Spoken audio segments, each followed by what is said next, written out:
Buenos días.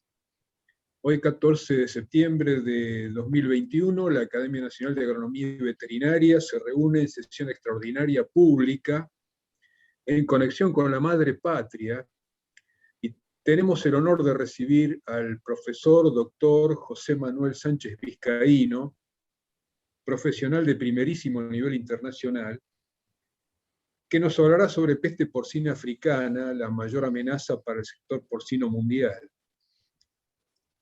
Nuestro país, que está libre de peste porcina africana, tiene que poner su alerta máximo sobre este problema. Y bueno, qué mejor que José Manuel para que nos ilustre sobre el tema. Para presentarlo y coordinar la reunión, los dejo con alguien que conoce bien el tema y conoce bien la virología, nuestro académico, el doctor Alejandro Yude. Así que, Alejandro, te dejo la reunión en tus manos. Bueno, buenos días a todos y en especial al doctor José Manuel Sánchez Vizcaíno. Muchas gracias, José Manuel, por haber aceptado esta invitación de la Academia y brindarnos tu conocimiento en este tema. El doctor José Manuel Sánchez Vizcaíno es un antiguo conocido nuestro. Ha servido en nuestro país en asesoramientos de la Unión Europea y también de España, en nuestro campo, digamos, veterinario, en el control de las enfermedades. Ha asistido tanto al INTA como al SENASA, es muy conocido por todos los profesionales en el área y en particular en el ámbito de la peste porcina africana, donde desde su juventud, desde sus inicios, ha sido un experto. Así que, José Manuel, es para mí un privilegio tenerte en esta charla de la Academia. Muchas gracias por venir. El doctor José Manuel Sánchez Vizcaíno nació en Murcia. Nosotros tenemos una deuda con Murcia. No hay que olvidarse que San Martín, nuestro general, prócer argentino, fue miembro del batallón de murcianos en la lucha contra Napoleón. Y ahí aprendió todas las tácticas. Así que a los murcianos les debemos mucho. José Manuel obtuvo su licenciatura en veterinaria y doctorado en la Universidad Complutense de Madrid, realizando sus estudios de posgrado en inmunología y virología animal en la Universidad de Cornell en Ítaca, Nueva York. A su regreso a España, se incorporó al Instituto Nacional de Investigaciones Agrarias y Alimentarias, más conocido como INIA, donde desarrolló su labor científica e investigadora como jefe del Departamento de Virología y Sanidad Animal desde el año 85 al 93 del siglo pasado, y fue director y fundador del laboratorio BSL-3 de línea, uno de los prototipos de laboratorios de alta seguridad para el manejo de patógenos de alto riesgo en medicina veterinaria. Desde el año 2002 es catedrático en Sanidad Animal en la Universidad Complutense de Madrid y director del laboratorio de referencia de la Organización Mundial de Sanidad Animal para la peste porcina africana. Tiene más de 250 publicaciones científicas en revistas internacionales de alto impacto. Es autor de 47 capítulos en libros de prestigio internacional. Es investigador principal o ha sido en más de 150 proyectos de investigación nacionales en España o internacionales, competitivos, todos los proyectos. Además, ha dirigido 34 tesis doctorales, formando realmente una verdadera pléyade de investigadores que se formaron con él. Fue galardonado con la enmienda del número de la Orden del Mérito Agrario en el año 99 del siglo anterior y del Mérito Alimentario en el año 2003. Recibió además la Cruz de Mérito Militar con distintivo blanco en el año 2003. Todas estas distinciones fueron por sus contribuciones en sanidad animal y en el control de enfermedades infecciosas. Además, en el año 2009 fue distinguido con la Medalla al Mérito de la Organización Mundial de Sanidad Animal, la OIE, como reconocimiento internacional a su aporte a las ciencias veterinarias mundiales. En el año 2013 fue nominado a la distinción de George Poppensick como profesor invitado en salud animal global por la Universidad de Cornell, entre otras distinciones y méritos científicos que ha recibido. Estas son las principales. En la actualidad, el doctor Sánchez Vizcaíno es el coordinador del proyecto de la Unión Europea Vacodiva para el desarrollo de una vacuna segura, eficaz y con propiedades DIVA contra la peste porcina africana. Y también es director del proyecto El papel potencial de las mascotas como reservorios del COVID-19. Creo que estos antecedentes resumen muy brevemente gran parte de la labor realizada por el doctor Sánchez Vizcaíno como médico veterinario y su aporte a la salud animal. Así, José Manuel, es para mí un privilegio poder presentarte en la academia y tenés a tu disposición la audiencia para tu conferencia. Muchísimas gracias, Alejandro, muchísimas gracias, Jorge, muchísimas gracias, queridos académicos. Es para mí realmente un placer y un honor poder estar hoy con vosotros. Voy realmente a disfrutar mucho porque, como bien ha comentado Alejandro, pues os conozco a muchos de vosotros y además es la primera vez que estoy en vuestra academia y, por tanto, un honor enorme el que me hayáis podido invitar. Voy a contaros, voy a ir cargando la charla para que podamos verla juntos. Prometo no aburriros.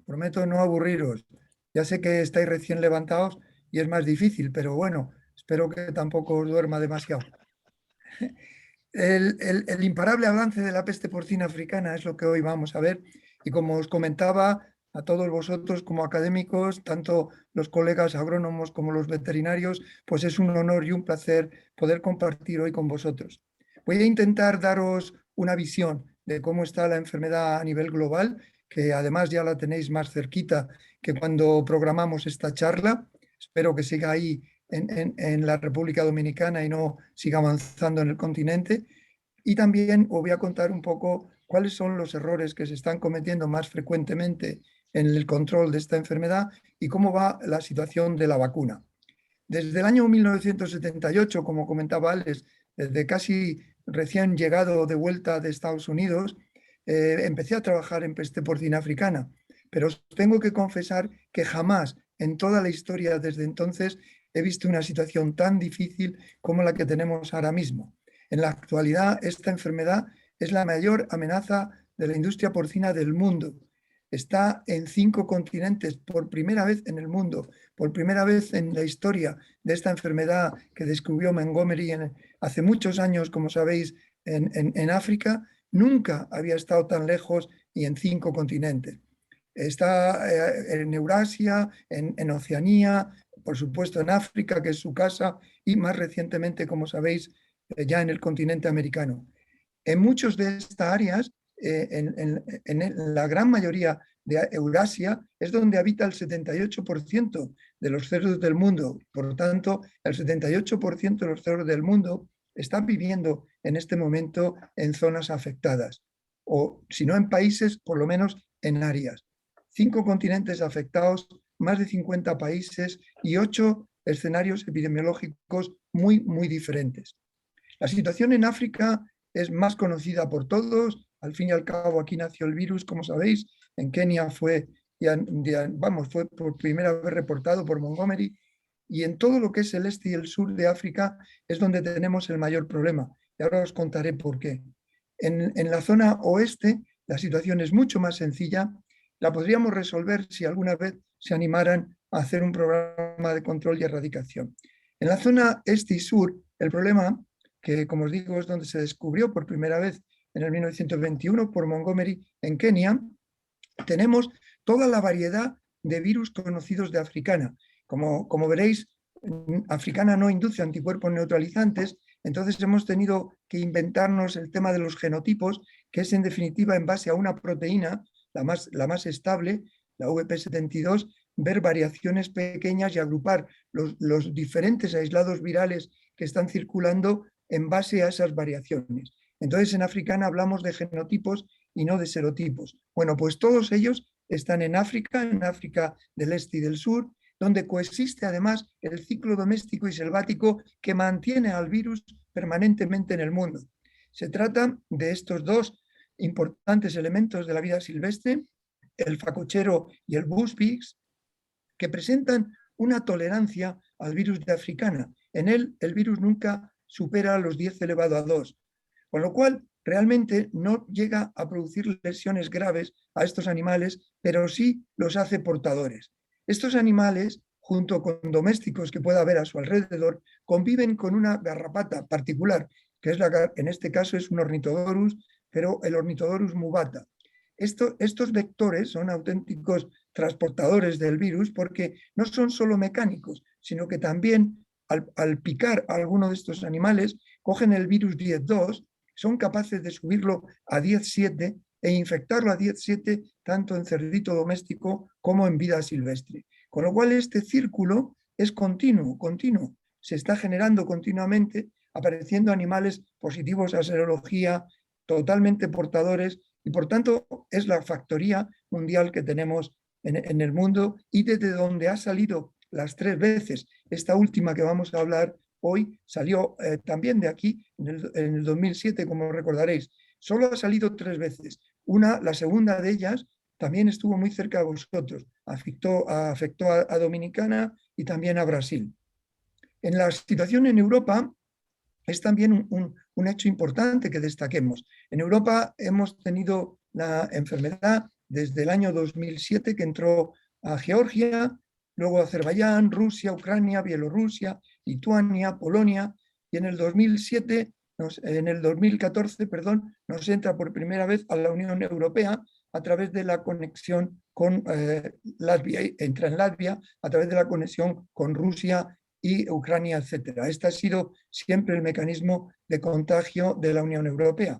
En la Unión Europea, que como os digo, empezó en el 2014, hasta ahora seguimos con ella en varios países, ahora os voy a enseñar, y solo hemos tenido suerte de erradicar en 2, en Bélgica más recientemente y antes en la República Checa.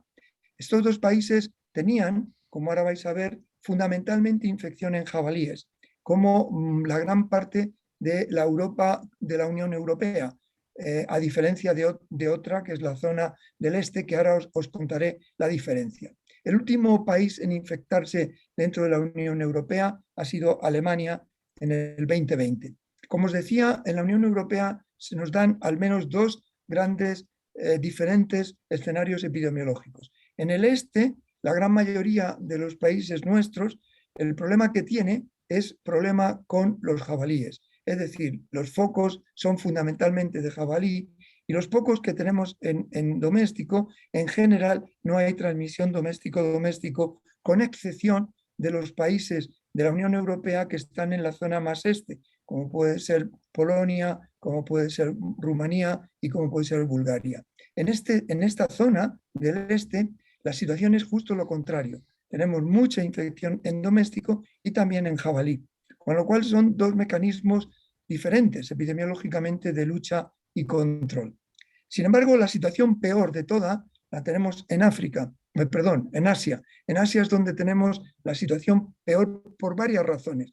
Primero porque, como ahora os enseñaré, está muy extendida en China sobre todo, pero más en otros países también. Ahora veréis un tema, pero se ha empeorado de una manera notable, muy notable, con la aparición de nuevas cepas atenuadas que están circulando, que vienen como consecuencia de vacunaciones ilegales y algunas legales, que están provocando una circulación de animales con cepas atenuadas, es decir, con un cuadro clínico muy diferente del que en un principio estaba circulando, que era eminentemente agudo, ahora son atenuadas y además más difícil de detectar, pero portadores, es decir, animales portadores.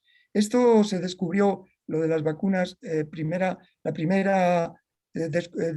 reporte es en el 2021, en el que dicen que son mutaciones que probablemente hayan sido hechas por la evolución de la enfermedad desde la entrada en el 2007. La verdad es que se veía que no podía ser porque había mutaciones muy grandes.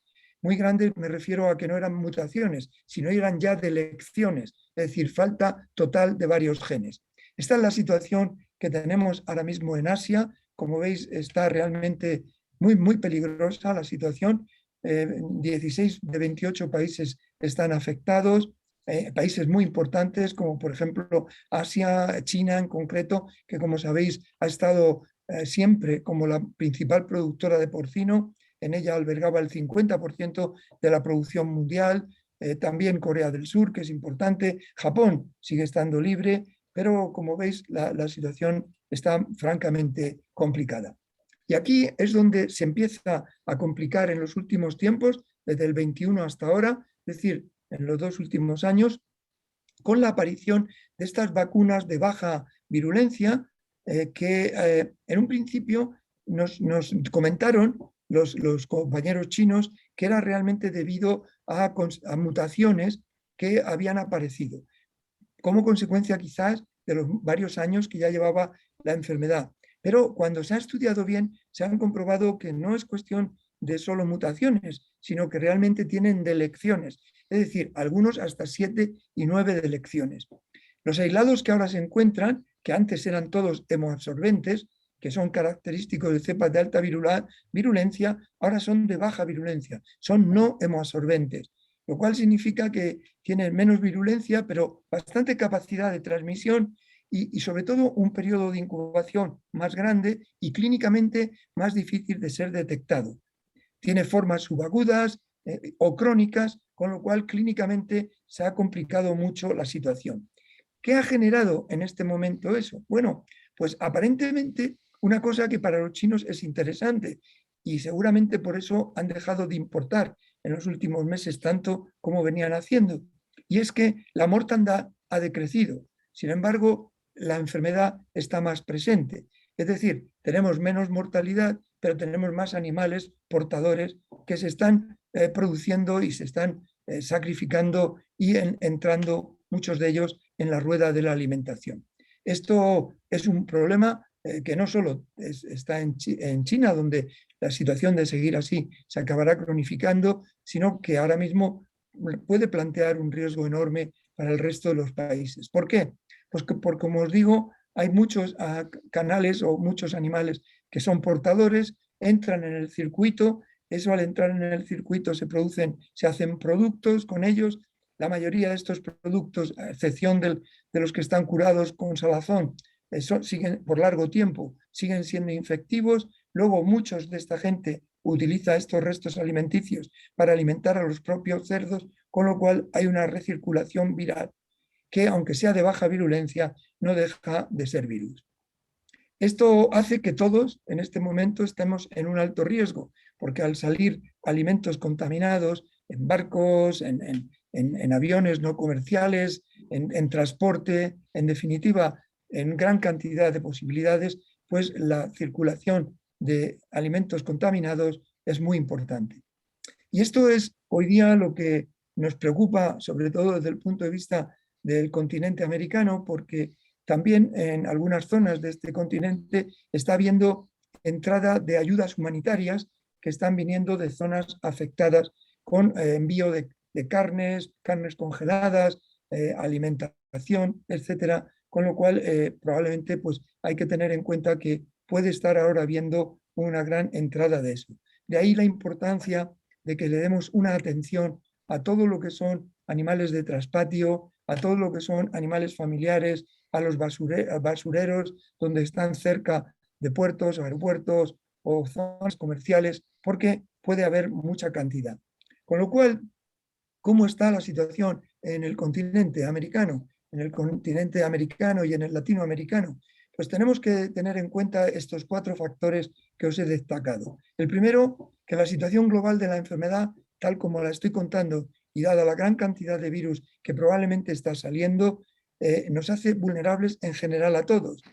Pero obviamente ahora a vosotros un poquito más porque ya la tenéis cerca en el continente americano. Luego hay mucha ayuda humanitaria que está yendo también para allá. Esta ayuda humanitaria va de algunos países afectados, no de todos, pero de algunos, fundamentalmente Venezuela, está recibiendo fundamentalmente solo de 2 países que están afectados. La producción de traspatio es alta en Latinoamérica. Hay países que tienen mucha producción de traspatio combinada con altísima tecnología a la vez. Es decir, tiene zonas, no sé, Brasil, estoy contando, o Chile, donde podemos encontrar las mejores instalaciones y las más bioseguras del mundo, pero en otras zonas, pues traspatios. Evidentemente, la enfermedad, la más probabilidad que tiene de entrar en el continente será a través de traspatio por alimentación con basura contaminada. Y la otra cosa es que hay una cantidad tan enorme de escenarios epidemiológicos, precisamente por los sistemas de producción y funcionales que se encuentran en la zona, que hace difícil hacer un plano global, un plan de control. Tendríamos que hacer planes específicos para cada país, puesto que no hay una receta única ante tanta variedad epidemiológica. En cuanto a conocer la enfermedad, pues estoy seguro que muchos de vosotros la recordaréis, sobre todo los compañeros veterinarios, más que nuestros colegas agrónomos, pero es una enfermedad curiosa que es de declaración obligatoria. Se cierran los países que están afectados. Cuando digo los países, son los países, el tema de regionalización. Por ejemplo, tenemos en la Unión Europea, no es mundialmente reconocido, sí en la Unión Europea y en algunos países que trabajamos con ellos, pero no a nivel mundial. Es decir, en el momento que un jabalí o un animal doméstico o una granja es positiva a PPA, el país queda infectado y entonces, pues bueno, es un problema serio si no la detectamos a tiempo. Sabéis que afecta tanto a los silvestres, como hemos dicho, como a los domésticos, y tenemos 2 tipos de garrapatas que están claramente caracterizadas como transportadoras, no solo mecánicas, sino, como os digo, biológicas, puesto que amplifican el virus, que son la humubata, ya hablada de ella, y la errática. El virus tiene unas características que le hacen bastante único de todos los que tenemos en sanidad animal. Primero, su tamaño. Es un virus de gran tamaño y enorme complejidad. Tiene entre 170 y 190 kilobases. Es decir, para que os hagáis una idea, el COVID que nos está llevando de cabeza tiene 35 nada más. Tiene una estructura compleja y de la cual todavía no conocemos mucho. Como os decía, conocemos bastante más de lo que conocíamos, que nos está permitiendo avanzar hacia una vacuna. Conocemos mucho de la funcionalidad de genes ligados a la virulencia. Sin embargo, no sabemos mucho de genes ligados a la respuesta inmune, a la respuesta positiva. Y eso es importantísimo. Es muy resistente en el medio ambiente. Es uno de los grandes valores que él tiene para montar estas fiestas que, como la que estamos viviendo ahora, se monta, ¿no? Luego tiene una enorme variabilidad genética, enorme. Os he dicho que hemos encontrado 24 genotipos, pero si hablamos de aislados que no producen cross protection, o sea, inmunidad cruzada entre ellos, tenemos muchos más. Una enorme variabilidad genética y, lo más importante para volvernos de cabeza desde el punto de vista inmunitario, no produce anticuerpos neutralizantes, con lo cual no tenemos un test in vitro para poder tipar variantes, como en la gran mayoría, como sabéis, de los virus animales. De ahí la dificultad que hasta ahora hemos tenido para encontrar una vacuna, tener una vacuna comercial. Hay que aclararos aquí en este punto que los genotipos no tienen nada que ver con la virulencia o con la protección. Es decir, que te digan que es un genotipo 2 o un 4, no significa que los 4 se tengan protección entre ellos, porque, como os digo, los genotipos los hemos hecho basados en una proteína muy estable que no tiene ninguna relación ni con la protección ni con la virulencia. En cuanto a los mecanismos de transmisión, el que más miedo ahora mismo nos debe de dar a todos es el de los residuos alimenticios. Al haber tanto traspatio y tanto producción familiar, es un tema de entrada, porque, como os digo, es muy probable que estén entrando alimentos a varios países infectados que probablemente no llegan porque no hay alimentación con residuos para los cerdos, pero en los que lo hay, este es el riesgo mayor. Como consecuencia de eso, es al que más atención hay que estar, además de a la sangre, porque cuando hay sangre, el virus está en grandes concentraciones. Una gota de sangre, para que os hagáis una idea, en concreto 200 microlitros, tiene más de 3 millones de copias de virus activo. Es decir, es enormemente infeccioso en sangre. Por eso cuando hay un transporte en el que haya podido haber diarrea, aunque no sea una melena clara de haber sangre, pero si está infectado el animal, desde luego que lo elimina por heces, bueno, pues eso está en el camión si no se desinfecta bien. Las botas, las ropas, todo esto es muy importante. Luego la forma, esto sería forma indirecta, luego tenemos la forma directa, que es a través de animales infectados, tanto domésticos como silvestres. Y luego no olvidéis que en algunos países tenemos estos vectores, en otros no, no sé en Argentina si tenéis de este tipo o no, pero realmente es importante que lo analicemos. La PPA tiene una cosa solo buena, que por eso ya os la pongo aquí en más grande, y es que no es muy eficaz en la transmisión oral, no es como la aftosa o con la peste clásica o como el PIRS, pero puede llegar a todas partes por su resistencia y por su alta presencia en alimentos y en sangre. Y esto no lo tenéis que olvidar nunca. La sangre es sin duda el factor clave, de ahí el problema de las matanzas de cazadores o de cuando se sacrifica una granja con pocas medidas de bioseguridad y se llena todo de sangre, o cuando se está haciendo una matanza domiciliaria y no se cuida el calzado, o cuando se hace una necrosia en una granja pensando que puede ser peste o para analizar qué enfermedad es y nosotros mismos la transmitimos. Y por supuesto, una cosa muy importante que son las moscas.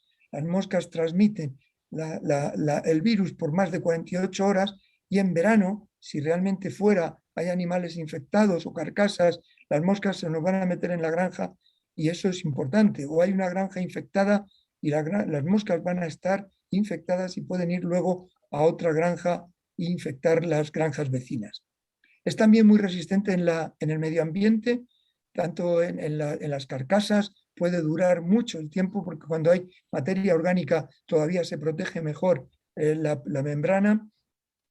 También se ve mucho cerca de las aguas, a veces en las mismas aguas, porque hay gente que tira animales infectados a los ríos, pero sobre todo en las zonas lindantes con las aguas, porque animales infectados vienen a beber, pero también defecan y ahí dejan el virus, y es una de las zonas importantes de vigilancia. En cuanto a alimentos, para que os hagáis una idea, o otros productos, en sangre y en suero, el virus puede estar por más de 18 meses. En carne, sin cocinar, puede estar entre 100 a 10 días, a 4 grados, a 1000 días, a más de 20. Y en un establo que no está ya limpio y desinfectado adecuadamente, puede estar por un mes activo. Es muy fácil, relativamente fácil, inactivarlo por calor. A 56 grados o 70 minutos es suficiente para inactivarlo. De ahí que en las zonas donde la gente tiene que alimentarse de traspatio, es decir, la gente de traspatio se alimenta de comidas de restaurantes o de las propias familias, hay que decirles que lo calienten en una olla, que lo calienten, porque si lo calientan no tenemos mayor problema en dar de comer a los animales con los residuos. En cuanto a qué tenemos que recordar para tener claro qué nos tiene que proteger en nuestros países, que Dios quiera que no os entre, ni a nosotros tampoco, espero. Primero que no tenemos todavía una vacuna comercial y como pronto nos va a durar por lo menos 2 o 2 años y medio de que la podamos tener comercial. No tenemos tampoco un tratamiento específico para ella y las claves, donde están fundamentalmente las claves, y os voy a hablar un poquito de ellas, son falta de la detección temprana, es decir, la mayoría de nuestros colegas veterinarios, al no haber visto esta enfermedad, a veces no les llama la atención, no la detectan con claridad, sobre todo en cepas atenuadas, y esto es grave porque nos falla la vigilancia clínica. A nivel de laboratorio, no todos los países tienen una buena diagnóstico de africana, con lo cual si les llevan uno de estos que tampoco está muy claro por la clínica, a lo mejor tampoco lo pueden realizar. Luego la bioseguridad en la mayoría de las granjas pues no evita las vías de entrada para africana. Es muy frecuente ver trabajadores de la granja que llevan su comida, es muy frecuente ver moscas, es muy frecuente ver muchos factores de riesgo para africana. Luego, la rápida respuesta, en caso de que esto saliera bien y se detectara rápido, el plan de contingencia en general, lo que estoy viendo es que en la mayoría de los países el plan de contingencia no es un plan específico de ese país. Es un plan copiado de la OIE, copiado luego de la FAO, hacer un pupurri entre FAO, OIE y que son más genéricos, y luego algunos otros países que hayan podido ellos ver el plan de contingencia. Pero de verdad os digo honestamente, pocos países realmente tienen un plan de contingencia específico para su país, con los medios reales que tiene y por lo tanto un medio de contingencia realista. La otra cosa que estoy observando y que también me preocupa enormemente es la falta de colaboración público-privada. Mira, esto es clarísimo. Yo sé que los que habéis estado trabajando, y vosotros habéis trabajado muchísimo en aftosa, habéis trabajado en enfermedades complicadas.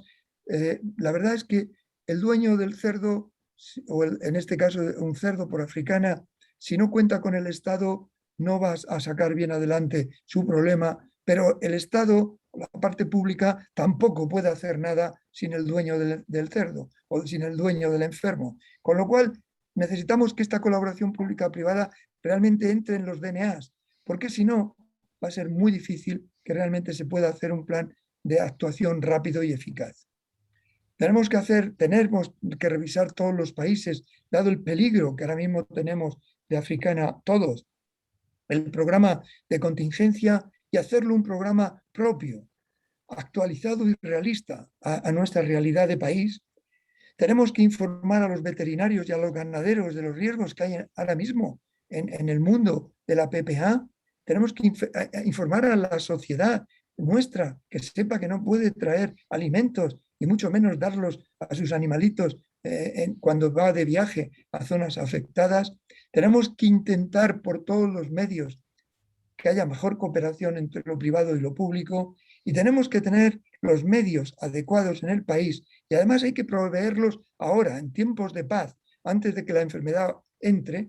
Hay que ver esos medios si están adecuados, tanto desde el punto de vista legislativo como económico, y sobre todo no olvidar que un país que no compensa a su ganadero porque está infectado, a un país donde no hay compensación por la infección, no esperéis que esa enfermedad se pare, porque el ganadero que no tiene quien le vaya a dar nada, intentará vender esa carne, intentará vender ese producto, como sea, para evitar las pérdidas, para evitar pérdidas que él iba a tener todas, y así por reducir en alguna medida.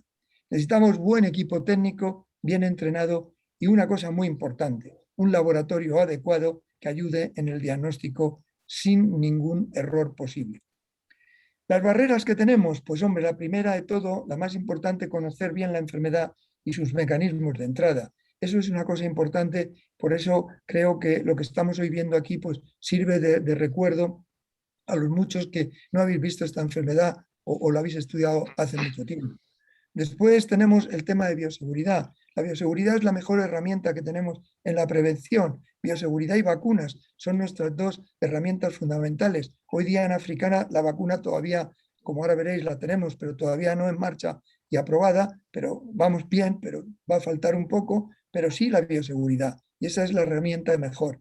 Y sobre todo evitar las contaminaciones claras de las vías de entrada. ¿Cómo suele entrar la africana a una granja? La más común es el soil feeding, es decir, sobre todo o bien por la comida de los trabajadores o bien porque o bien un jabalí se infecta en una zona de parques porque ha habido residuos alimenticios o bien se le han dado de basurales a los cerdos. En definitiva, este es ahora mismo el principal mecanismo de entrada. Por supuesto, con animales infectados, una vez que la enfermedad ha entrado, lo más normal es que entren animales infectados, o bien domésticos, silvestres, o incluso portadores.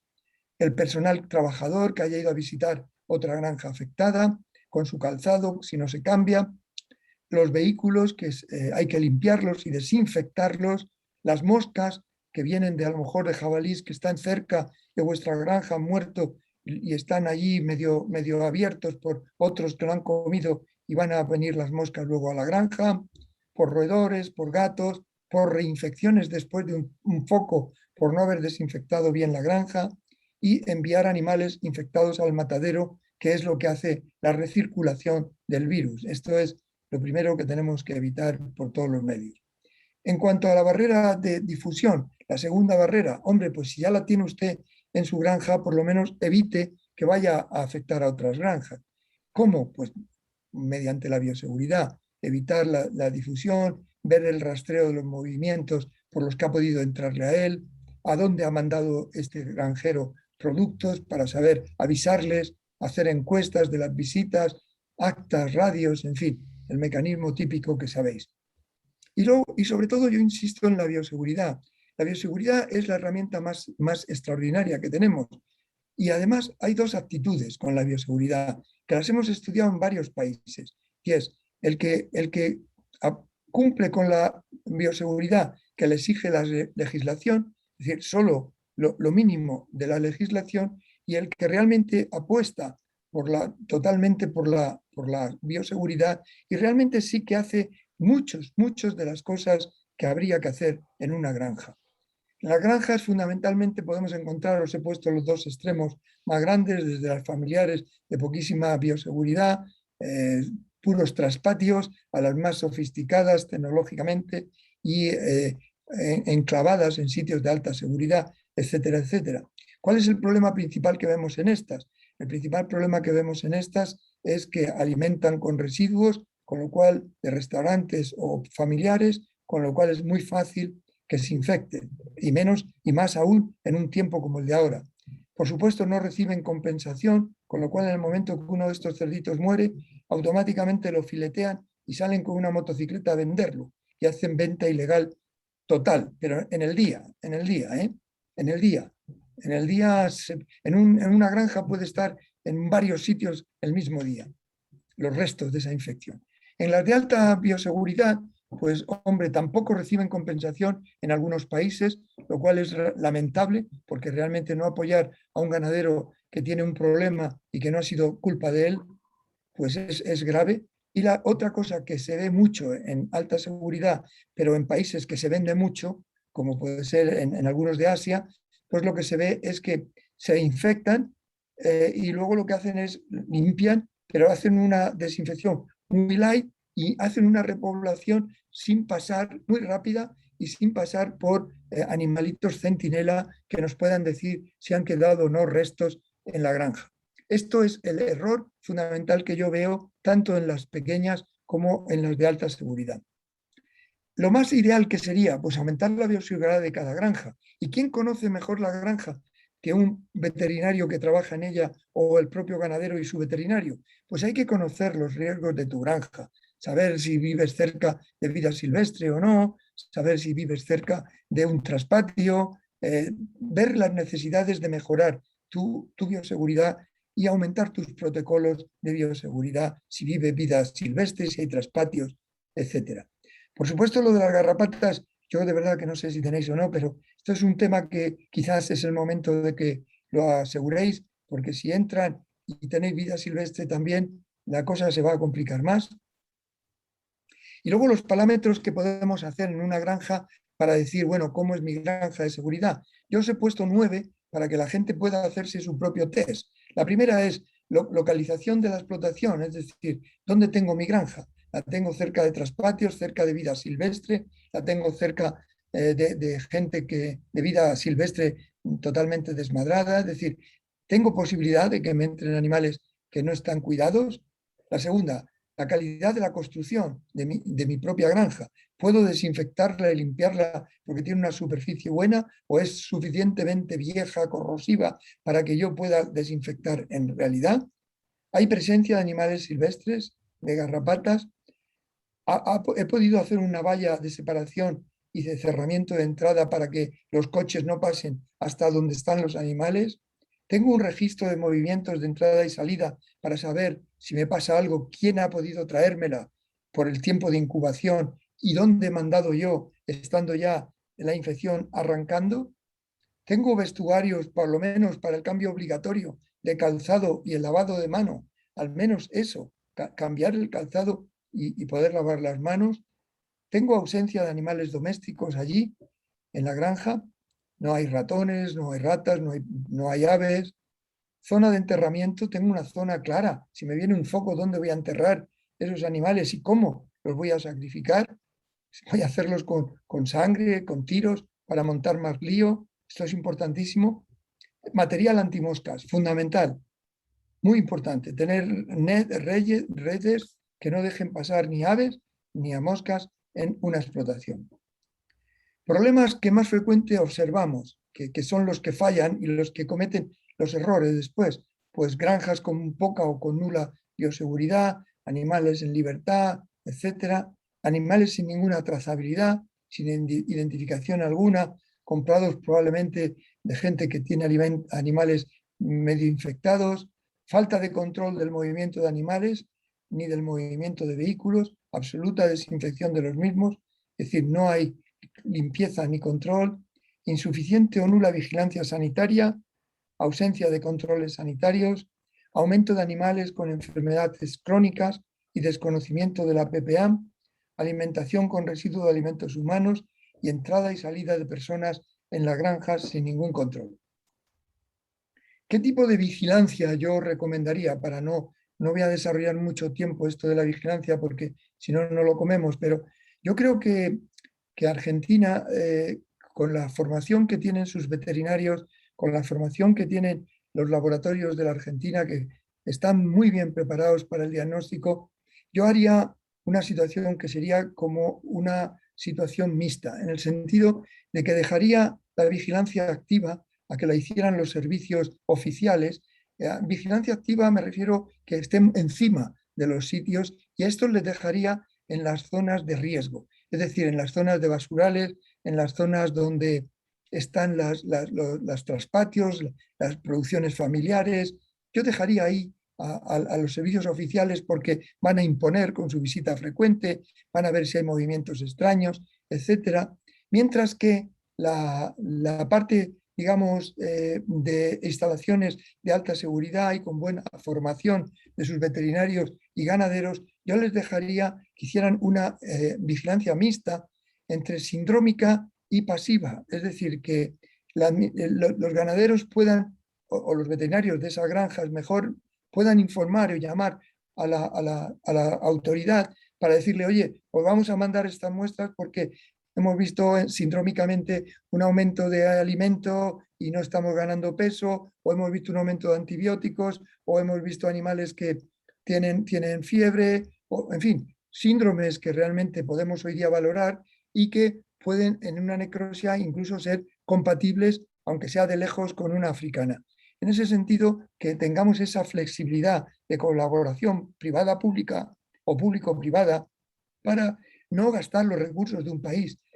Es evidente que un país como el vuestro, por mucha gente que tenga el servicio de SENASA, pues no le da tiempo a ver todas las granjas que tendría que ver o vigilar y además a la vigilancia de los sitios de más riesgo.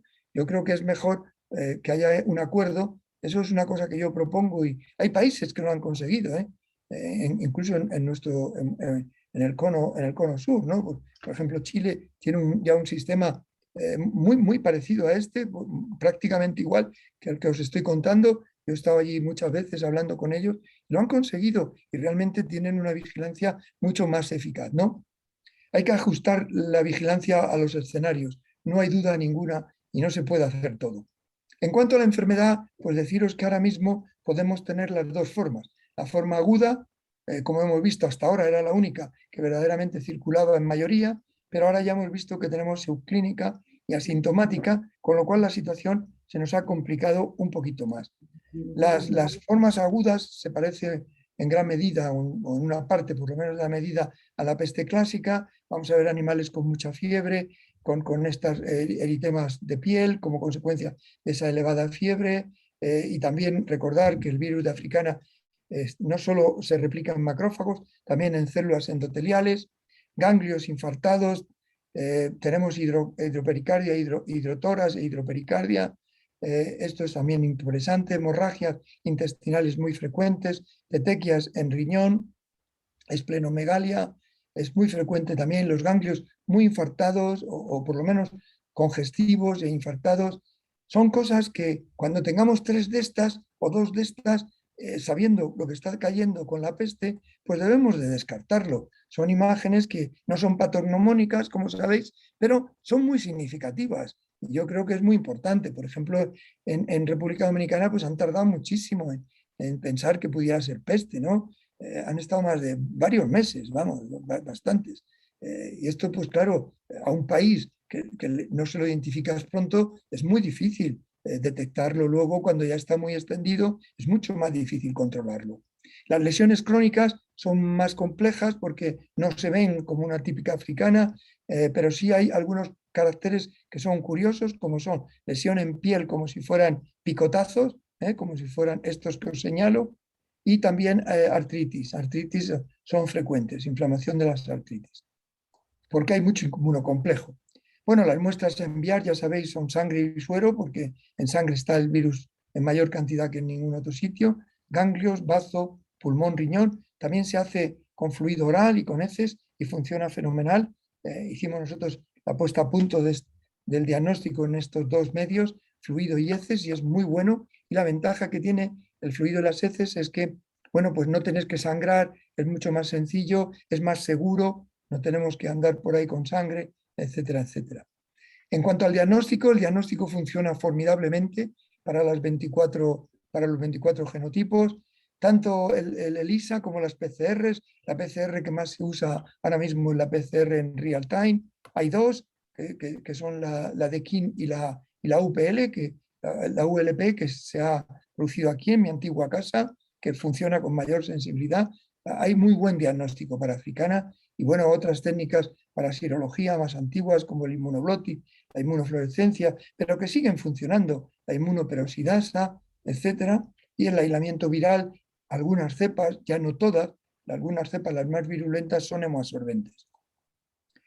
Hay que acordaros de que la evolución de la infección en africana tiene una evolución curiosa. La viremia es muy rápida y dura bastante tiempo, pero acaba cayendo y acaba teniendo los animales que se han recuperado, es decir, que han logrado sobrevivir, van a tener picos de viremia. No todos, pero un gran porcentaje. Mientras que los anticuerpos son lentos, son bastante lentos, vamos, entre 10, 12 días para que empiecen y luego, bueno, se mantienen, sin embargo, mucho tiempo, mucho tiempo.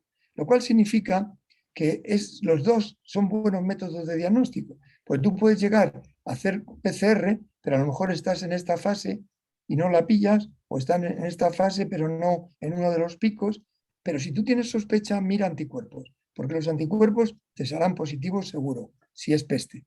Entonces, yo creo que debéis de tener las dos técnicas, desde luego arrancar con PCR primero, porque es lo más temprano, pero si no te sale positivo, pues mira anticuerpos, porque a lo mejor te puede dar una PCR muy débil o incluso negativa, pero anticuerpos positivos.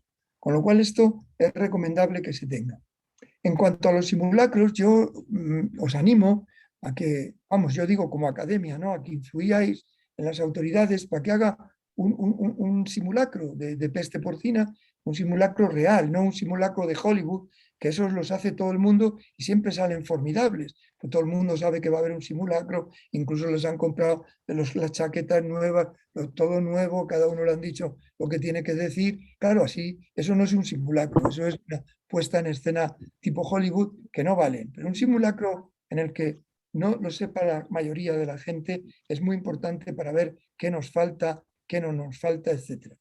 Voy a entrar ya en la última parte de la charla para que nos quede algún tiempo para hacer preguntas, que es la situación de la vacuna en africana. Si os fijáis en este último siglo, ya en la entrada de este nuevo siglo, la mayoría de los estudios de vacunas con africana, siempre ha habido algunas, ¿no? Todas las épocas, pero fundamentalmente se ha centrado ya en vacunas atenuadas. ¿Por qué? Porque sabemos que vacunas inactivadas no funcionan, que de subunidades no funcionan, que vacunas de DNA no funcionan, que vacunas vectores tampoco. Es decir, que realmente sabemos que las únicas que funcionan son las atenuadas. Y las atenuadas son el porcentaje mayor que hemos hecho.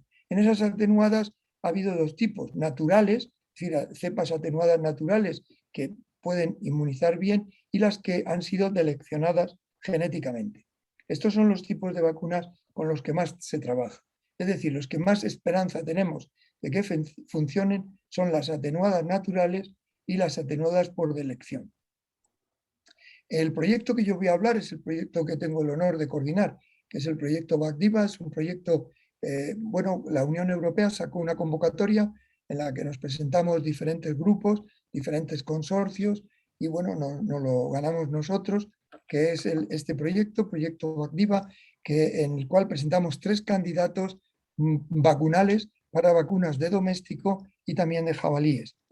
Nos han concedido 10 millones de euros, que la verdad es una cantidad importante para la investigación, es de las cantidades más importantes que se han dado para investigación en sanidad animal, y se formó un consorcio que tenemos muchos laboratorios europeos y también fuera de Europa. De Europa tenemos los laboratorios más importantes con experiencia en africana, y también tenemos 2 empresas, MSD, que es la empresa que comercializará nuestra vacuna, Merck Shandong, y Ingenasa, para que comercialice el kit de diagnóstico que también hemos diseñado. De fuera tenemos a China, como 2 grupos chinos, un grupo ruso y otro grupo en Kenia, el ILRI, donde queremos estudiar con el ILRI la vacuna nuestra en el bushpick y en el facochero.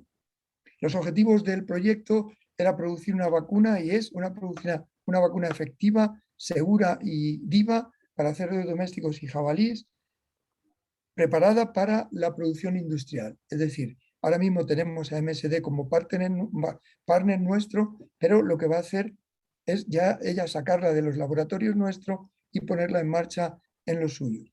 Estamos trabajando con 3 prototipos, hemos desarrollado un método diagnóstico DIVA para la nueva vacuna, y hemos desarrollado diferentes estrategias de vacunación, que son tremendamente importantes para, como os digo, hay tanto escenario epidemiológico, aplicar la vacuna adecuadamente según el riesgo. Los atenuados son atenuados naturales, los 2 que más confianza ahora mismo y que mejor resultados nos están dando son uno que es de un virus de genotipo 2, que induce inmunidad tanto para genotipo 2 totalmente probada, como uno genotipo 1 que también da para genotipo 2 y para genotipo 1. En uno estamos adaptándolo a línea celular, todavía no lo tenemos del todo bien, pero hemos avanzado mucho. El otro, el del tipo 1, ya lo tenemos adaptado a líneas celulares, es decir, ya podemos producir la vacuna en líneas celulares, no en macrófagos. Y tenemos otro tercero, que es el que más retrasado va, que es un atenuado a base de pases en línea celular. Todavía no hemos probado en este la protección. También tenemos de estos 2 mutantes de elección en caso de que nos hicieran falta para bajar un poquito más el orden de virulencia. Aunque ya os digo que aquí no hay prácticamente ningún side effect, ningún efecto secundario. Tenemos mutantes por si acaso, y hemos hecho, hasta ahora llevamos 2 mutantes que ya se están ensayando en ensayos clínicos. Lo estamos haciendo en los 2 especies, en jabalí y en doméstico. En jabalí lo estamos haciendo en mi centro actual, es decir, en la universidad, bueno, en la que ya llevo 20 años, aunque muchos de vosotros me conocisteis en el otro, en el CISA, y la estamos haciendo allí en nuestros animalarios. Es una vacuna oral, la cual ponemos en los cebos y se la toma con mucho gusto, además, el jabalí. Estos estudios los tenemos, bueno, este vídeo no lo pongo en marcha, pero este es uno de los boxes nuestros donde tenemos jabalíes, los repartimos en varios box, tienen su pelota, su juego con las cuerdas, etc. Y los resultados que hemos obtenido en la primera, que ya tenemos más caracterizada, es un 92,86% de protección, lo cual es bastante bueno. Está también con mucha protección cruzada, lo cual también nos anima mucho.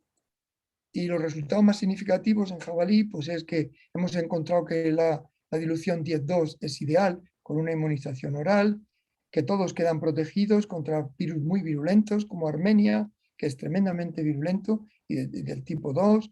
No se observaron problemas si los animalitos toman más cebos de los que realmente para vacunarse hacen falta, que es solo uno, aunque tomen 10, 20, 30, no les pasa nada. Hemos conseguido inmunidad cruzada, que esto es importante, en africana, con diferentes heterólogos virulentos, y en la actualidad tenemos un ensayo clínico basado en el otro candidato, que es un candidato más atenuado y ya adaptado a línea celular.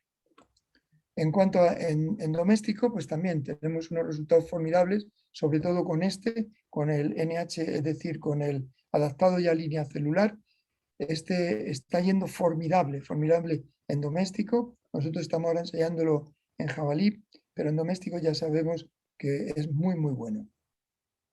¿Cuál será el futuro de la PPA? Por así sacar mi bola de cristal. Bueno, pues seguirá extendiéndose en Europa y Asia, seguramente.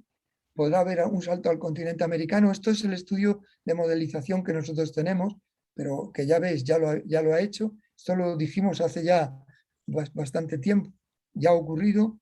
Habrá más posibilidad en el continente americano. El riesgo es muy alto de que caigan otros países.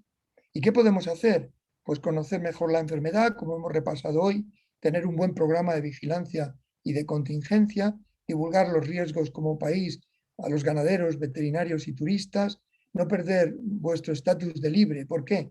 Porque mirar, hemos hecho un estudio también en nuestro grupo y hemos visto que Europa en general, con Alemania y España como principales productores, no va a crecer. Que Estados Unidos tampoco va a crecer en el crecimiento de porcino. Que Asia va a tardar mucho en recuperarse, mucho. Y que la solución más buena para que aumentemos, la única que puede realmente crecer, sois vosotros. Es la parte de Latinoamérica, donde tenéis buen pasto, tenéis buen alimento, tenéis buen grano y tenéis muy buena relación. Eso es importantísimo. Yo sé que ahora hay grupos chinos que están tratando con vosotros para entrar allí a producir conjuntamente. La otra cosa que os quiero recordar, pues tener una buena relación público-privada es fundamental. Yo creo que esto es fundamental que lo hagáis también para porcino. Sé que lo habéis hecho muy bien con Aftosa, con Senasa, pero hay que ampliarlo a otras especies y que solo juntos podrán hacerlo esto, lo público y probado. Y bueno, tener los vuestros laboratorios oficiales a punto y en alerta permanente. Y nada, quiero dar las gracias a la OIE, que como sabéis, estamos siempre trabajando con ella como laboratorio oficial, también a la Universidad Complutense, como es lógico, al proyecto BACDIVA y al equipo de Africana, que es este que veis aquí. Como veis, estoy bien rodeado de gente joven, que sin duda es una cosa que me hace a mí también mantenerme joven. Y quiero, por supuesto, una vez más, daros las gracias a todos los académicos, a los que hoy tengo el honor de dirigirme y deciros que ha sido para mí un enorme placer poder estar con vosotros y contaros cuál es mi sueño. Mi sueño es cambiar el color que hoy día tiene el mundo con la peste y los cerditos todos prisioneros en una cosa totalmente libre de peste y con nuestro BACDIVA funcionando. Que Dios lo quiera y que sea pronto. Muchísimas gracias de nuevo. Os dejo aquí mi email por si queréis conectar conmigo y no nos da tiempo a las preguntas porque se está ya pasando la hora. Pero en fin, quedo a vuestra disposición para lo que queráis. Alejandro, devuelvo el micrófono a ti. Muchas gracias, compañeros. Gracias. Bueno, muchas gracias, José Manuel. Excelente presentación Gracias. y mensaje, y mensaje. Creo que hemos tenido el privilegio de tenerte en el momento oportuno para por lo menos nuestro país todavía.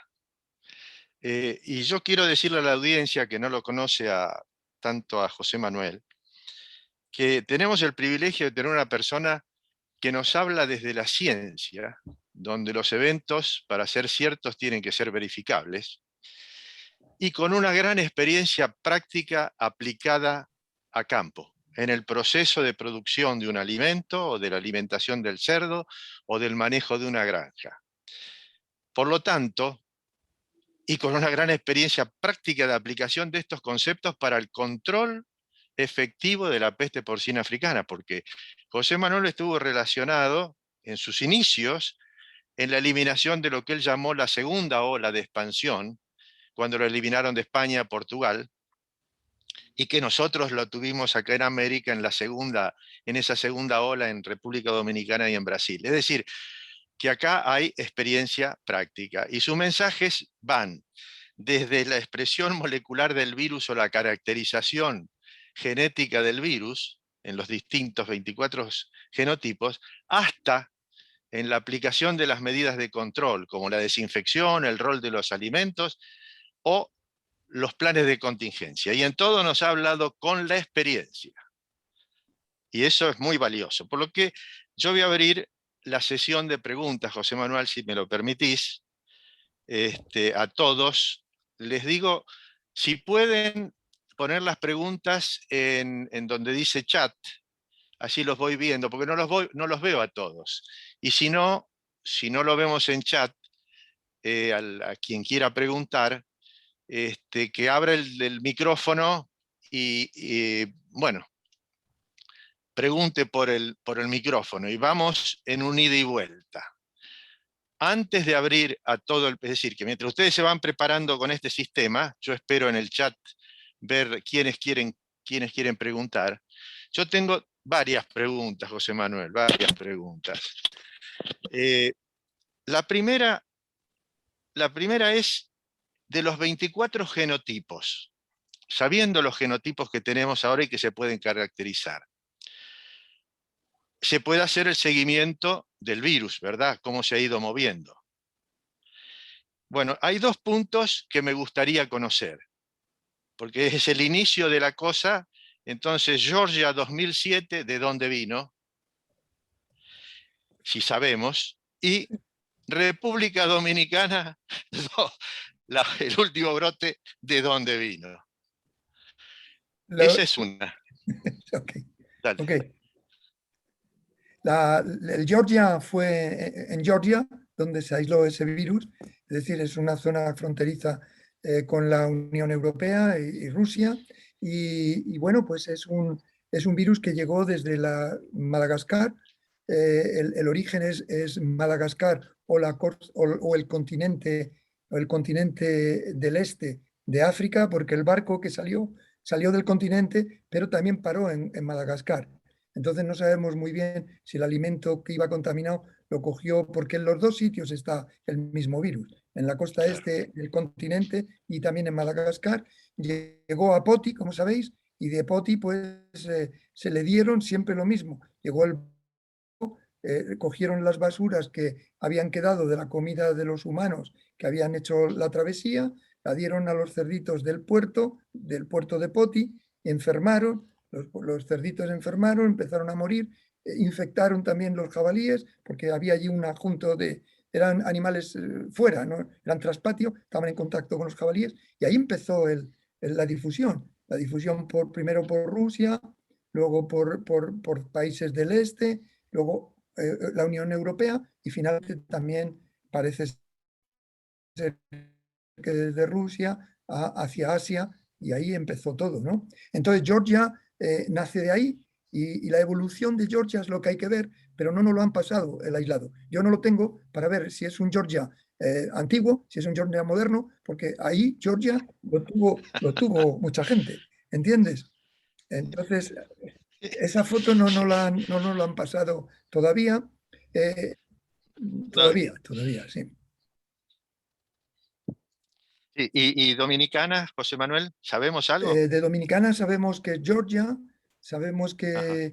que es Georgia porque lo han hecho los compañeros de Plum. Realmente ellos tenían un acuerdo con Dominicana para hacer análisis de peste clásica.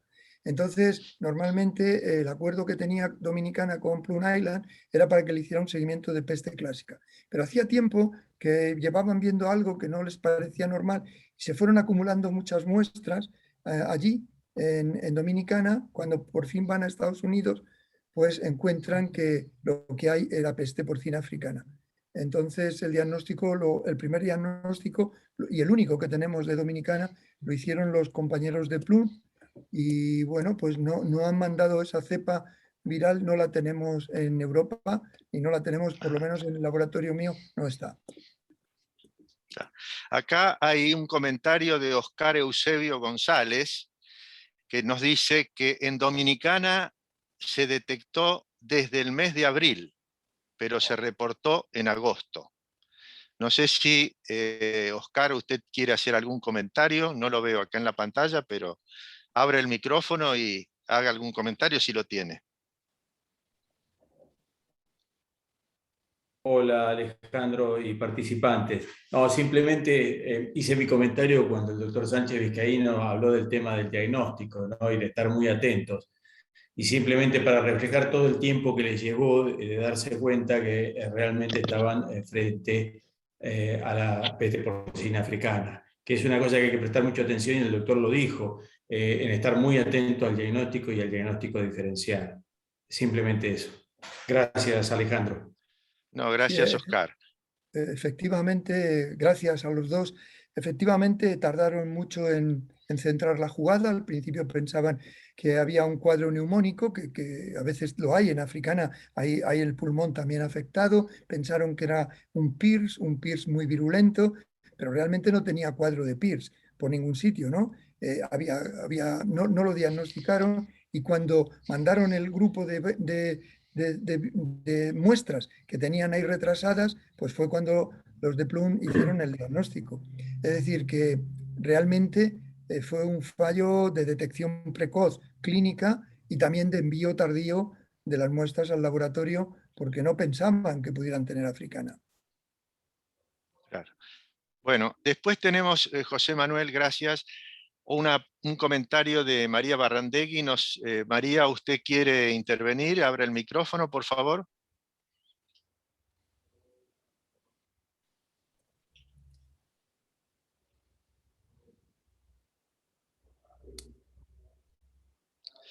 Bueno, María nos dice de que no puede abrir el micrófono, pero la pregunta es, José Manuel, Sí. siendo que los virus vacunales son atenuados, ¿en qué estrategia basan el diagnóstico DIVA? Buena pregunta, María, buena pregunta. La verdad ¿Quién es la ha que conocido, María? Es del INTA. Sí, hemos encontrado unas secuencias que lo hacen único. Entonces es un sistema que todavía no hemos publicado, pero que ya te adelanto que funciona. Es decir, hemos encontrado cómo diferenciar esas variantes de otras que o bien no tienen el gen, porque lo han deleccionado, o bien tienen el gen completo, o no tienen esas variantes que nosotros hemos visto.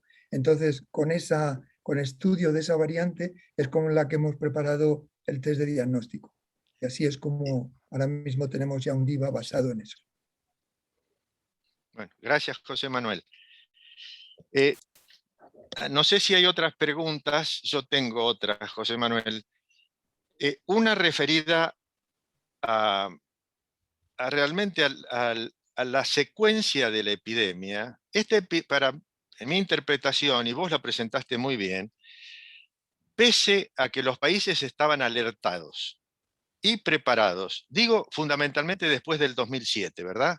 Cuando empieza la extensión en Europa, luego pasa a China, incluso en Asia también, pese a que los organismos internacionales habían alertado, era evidente que se estaba difundiendo la enfermedad, en la mayor parte de los casos fallaron en la prevención y en la contingencia. Es decir, ahora en Europa, por ejemplo, podemos decir, de ver la figura, bueno, Inglaterra, y es una isla donde no llegó, Francia, España, Portugal, Italia, y no se salva más nadie.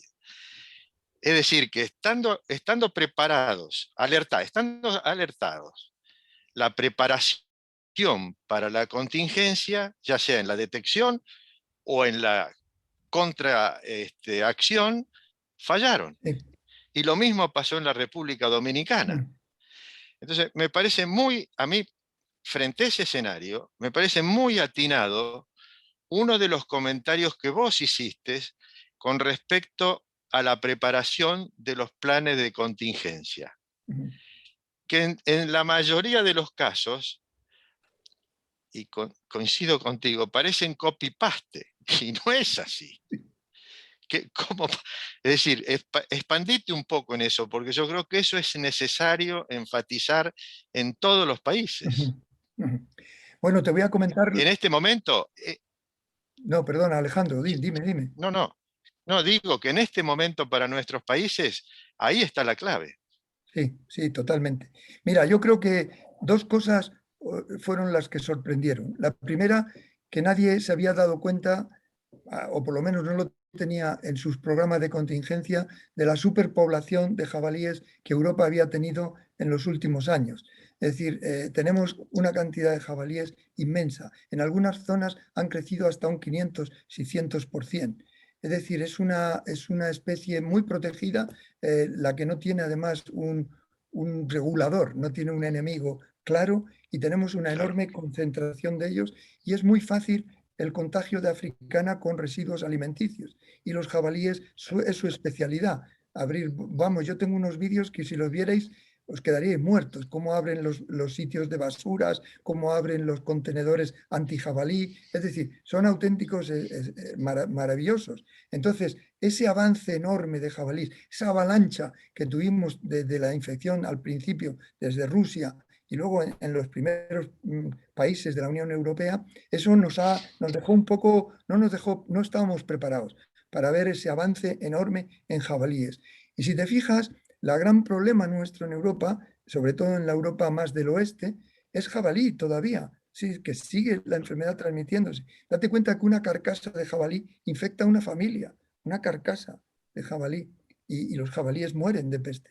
Entonces, esa situación es la que nos ha hecho que dos cosas. Una, darnos cuenta de la importancia que tiene el control de jabalíes para enfermedades de porcino, que es una cosa que hay que meter bien clara en el plan de contingencia, que nosotros, como te digo, no éramos tan conscientes de la superpoblación que teníamos, sobre todo en el borde este, con Rusia, Bielorrusia, Ucrania, etcétera.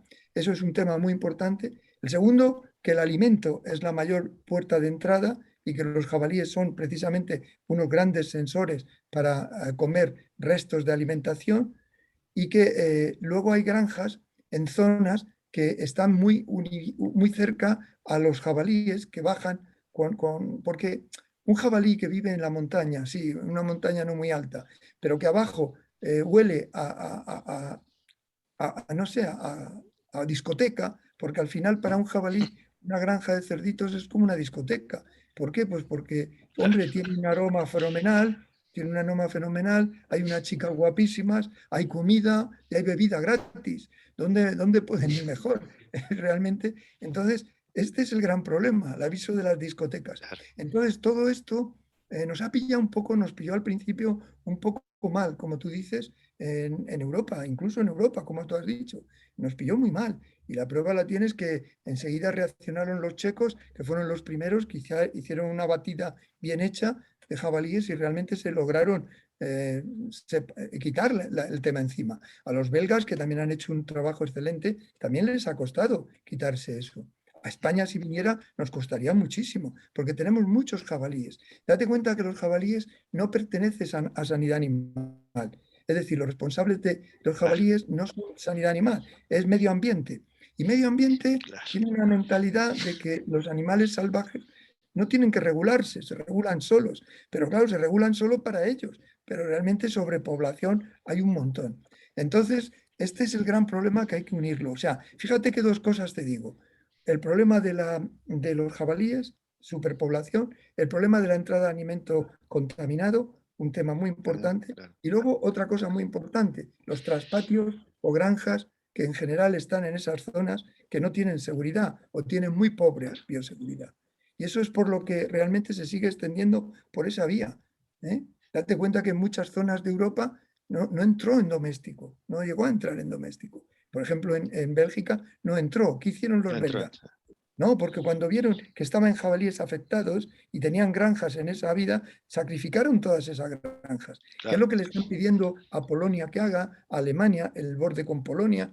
Mucha gente está defendiendo que realmente lo que hay que hacer es eliminar los jabalíes, o si no nos dejan, porque es difícil que vayamos a una batida global, pues por lo menos que las granjas que están en zonas de riesgo o se fortalecen a nivel de bioseguridad, o se fortalece el sacrificio de los jabalíes. ¿Me entiendes? Esa es la historia, ¿no? Por eso, si te has fijado, una de las prioridades nuestra principal es una vacuna para jabalíes, como la que se hizo en su día en Alemania en el 2002, me parece, o un poco antes, con la peste clásica, con la cepa china. Con la cepa china, y realmente funcionó muy bien, también por vía oral. Entonces, un poco esa es la idea que creemos que es lo que nos pilló de sorpresa. No contar con la superpoblación, no contar con la entrada por vía alimentaria y no contar con que hay granjas que están De traspacho. regular, más bien Claro. sin bioseguridad. Por ejemplo, en Rumanía hay muchísimas. Es que hay muchas zonas que... Y donde es muy fácil para ellos. Y luego que una discoteca es una discoteca. No nos engañemos. ¿Eh? Sí. Sobre todo si no tienes que Bueno, pagar. ¿Eh? acá José Manuel, Oscar González agrega, Oscar, si quiere entrar, por favor, y le amplía o le pregunta al doctor.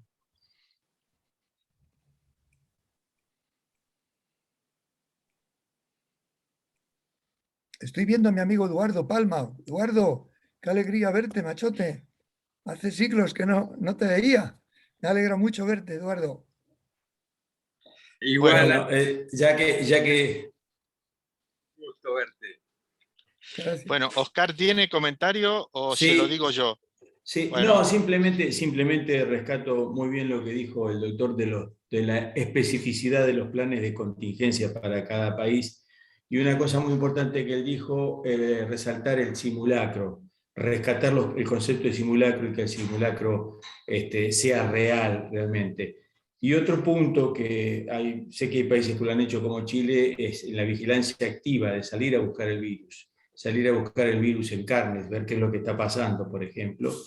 Y otro tema que también dijo el doctor, por situación específica nuestra, el control del resto de alimentos en puertos, en el caso nuestro que tenemos mucha afluencia de barcos que vienen de Asia, y también en aeropuertos, el tema de estar atentos por el gran contacto que tenemos nosotros, por ejemplo, con República Dominicana, y también la cantidad de aviones que vienen del hub de Panamá específicamente. Simplemente me interesaba el concepto del doctor de profundizar ese tema de la vigilancia activa y su comentario con respecto al simulacro real y al mayor control posible de restos de alimentos. Gracias desde ya.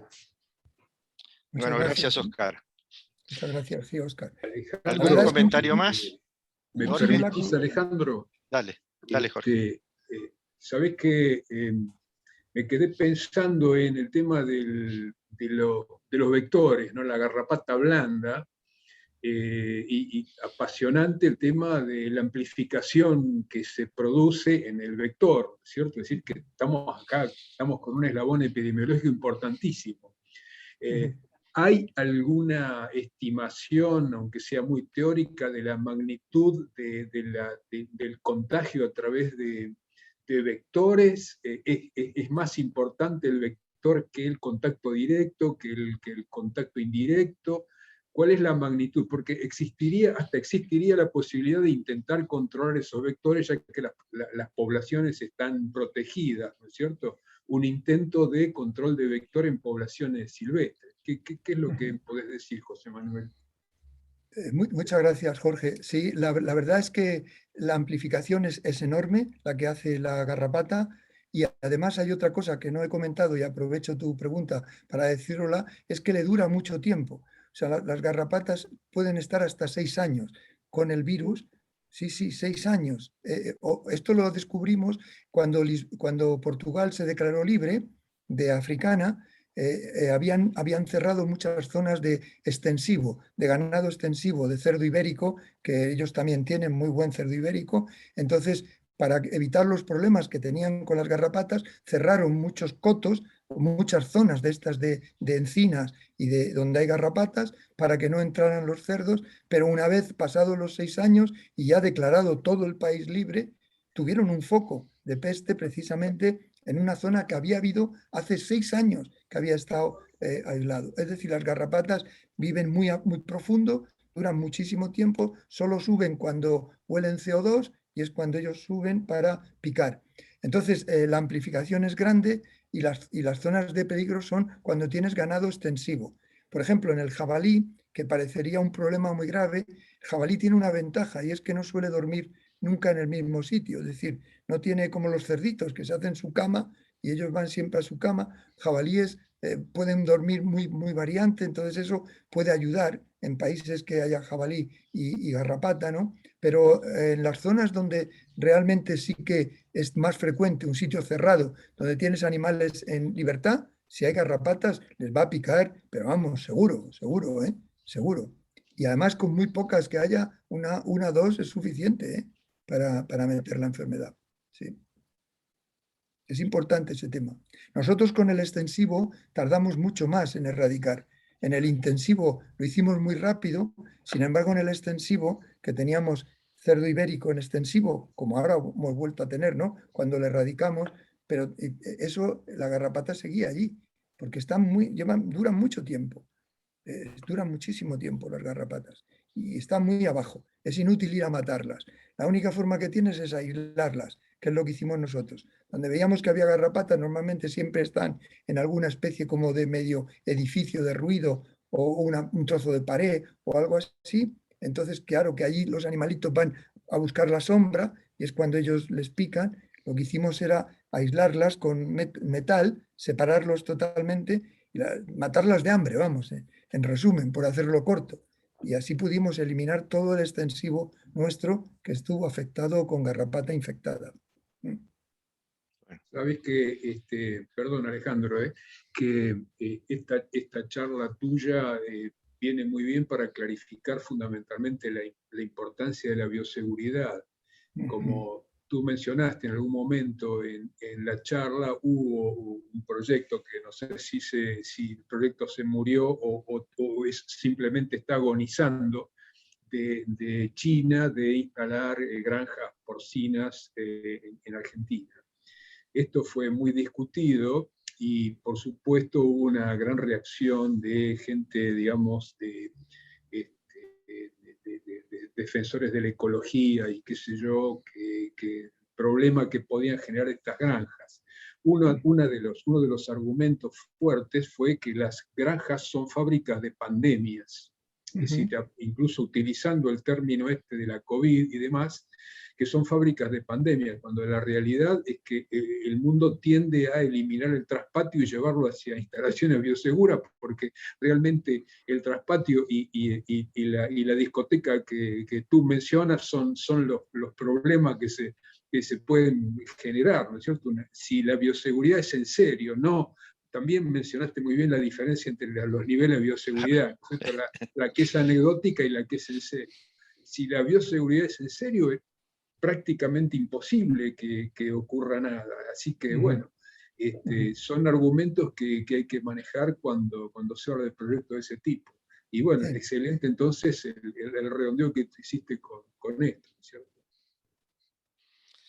Una pregunta puede ser. Claro, Dale, Ana, dale. Sí, ¿qué vacuna están utilizando en la China? ¿La vacuna atenuada? No, están usando vacunas deleccionadas. Sabes que, sí, sabes que, como te comentaba Ana, cada día hemos aprendido más de genes ligados a la virulencia. Entonces, en vez de usar una atenuada natural, que la ventaja que tiene una atenuada es que ha estado en contacto con varios virus. Por eso la inmunidad cruzada en general en las atenuadas es mayor.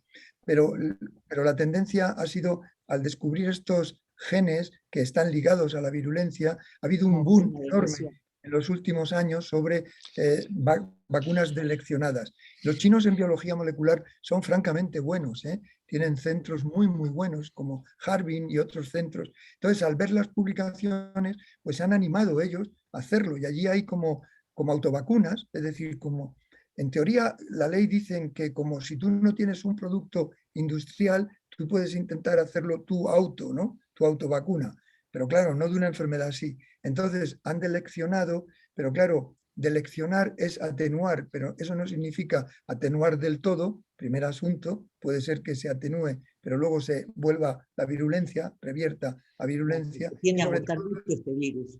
Eso es, y sobre todo... Tiende a mutar mucho este virus, por eso pensaba. Por eso, y sobre todo que no tiene a lo mejor inmunidad cruzada. Entonces se lanzaron sin muchos ensayos clínicos previos al mundo, ¿no? Y claro, ahora, como ven que les reduce la enfermedad, porque la mortalidad, perdón, le ha reducido, pues bueno, evidentemente, ahí hay una discusión ahora es mejor, si tener animales vacunados, aunque salgan portadores algunos, o sacrificio. Y este gran lío es el que seguro que va a ser una gran discusión del futuro, ¿no? Entonces nosotros lo que estamos, en nuestro caso, en Bat-Diva, es sobre todo haciendo muchos ensayos clínicos para asegurar la seguridad. Es decir, que sepamos que no nos va a revertir, que no vamos a tener un problema de virulencia, que no vamos a tener un problema de que no inmunice a cepas que sepamos que las ha protegido. Es decir, el tema de seguridad y protección cruzada son nuestros dos grandes caballos de batalla y en los que estamos muy centrados, pues son muy complicados de poder realizar, salvo con muchos ensayos clínicos. Muchísimas gracias. Gracias, Ana. Bueno, José Manuel, antes de terminar, un comentario y una preguntita. El comentario es esta historia que vos contás de China desarrollando estas vacunas deleteadas. Me recuerda en la década del 90, 80-90, China, que tenía un serio, que lo tiene todavía, problema con anemia infecciosa equina, que es una enfermedad, es otro virus, por supuesto, como vos sabés, pero también hasta los vectores juegan un rol importante en la transmisión. Desarrollaba este tipo de vacunas atenuadas, llamaba, para el control de la anemia infecciosa equina. Me parece, desde mi opinión, muy buenas las precauciones que vos mencionaste con respecto al uso de este tipo de vacunas, cuyo comportamiento es impredecible una vez que están en la naturaleza. La segunda es una pregunta. Cuando vos mencionaste el proyecto que estás coordinando en la Unión Europea, es una curiosidad, porque también hay información sobre una vacuna desarrollada en el Instituto Friedrich Loeffler, en la isla de Riems. ¿Ellos están en este consorcio que vos coordinás? No, ellos presentaron otro consorcio diferente del nuestro, pero el de ellos no se aprobó. No se aprobó. Ellos no están con nosotros. Han estado mucho, el FLI ha estado mucho en proyectos nuestros europeos y hemos estado juntos, pero en este se presentaron varios proyectos, como te he dicho, varios consorcios presentaron un proyecto a Europa y ellos optaron por hacerlo con otros diferentes partners de los que nosotros tenemos. Es decir, que la plataforma de ellos no es ninguna de las tres plataformas que vos mencionaste para el desarrollo de... No. Está bien. Bueno, solo me queda yo profundamente agradecido, José Manuel, y tenemos en vos grandes esperanzas, porque no nos queremos quedar sin pata negra. Si esto sigue así, no vamos a tener más jabugo. Confiamos en vos. Ojalá que no nos decepcione. Bueno, muchas gracias. Ojalá que no te decepcione, Alejandro. Un placer haber estado con vosotros, amigos. Un placer. Un abrazo muy fuerte para todos y que nos veamos pronto. Gracias. Bueno, gracias lo mismo. Gracias, José Manuel. Muchísimas gracias. Seguimos en contacto. Sí, por favor. Gracias. Bueno, Jorge, no sé si querés terminar. No, simplemente decirle a José Manuel que ya está tan retirada ahí, que bueno, para nosotros fue un honor tenerlo, un honor y un lujo para la academia, un jugador de toda la cancha, ¿no? Así que esperemos repetirlo pronto. Muchas gracias a todos los cofrades de nuestra academia. Muchas gracias desde Azul. Un abrazo grande. Gracias. Un abrazo. Chao. Muchas gracias a todos entonces, y bueno, nos estaremos viendo en la próxima. Muchas gracias.